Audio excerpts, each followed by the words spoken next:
সম্মানিত উপস্থিতি, আমরা মানে এই যে টুকিটাকি বিষয় নিয়ে বা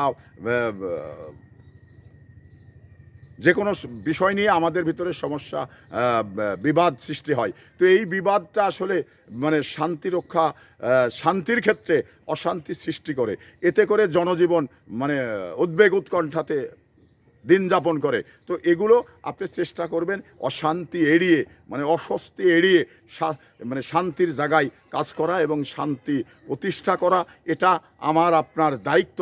তো আমি একজন সচেতন নাগরিক হিসেবে আমি যদি আমার দ্বারা একটি মানুষের অস্বস্তি তৈরি হয়, তাহলে কিন্তু আমার মানে কর্তব্য রয়েছে, দায়িত্ব রয়েছে, সেটা থেকে আমাকে মানে শান্তি ফিরিয়ে আনতে হবে।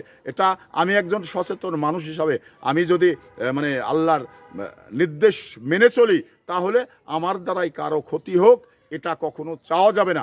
শতবার চেষ্টা করে এই অশান্তিকে দূর করে শান্তি প্রতিষ্ঠা করার যে লক্ষ্যে কাজ করতে হবে, এটা আমি আপনি সচেতন মানুষ যারা, তারা কিন্তু এটা করতে হবে। তো প্রিয় দেশবাসী, আসলে আপনারা ভালো মানে বাংলাদেশের মানুষ শান্তিপ্রিয়, আমরা সবাই শান্তির জন্যে কাজ করে থাকি। তো এটা আশা করি যে শান্তি প্রতিষ্ঠার লক্ষ্যে যেগুলো করা দরকার সেগুলো আমরা করব এবং মানুষকে সম্মান দেব।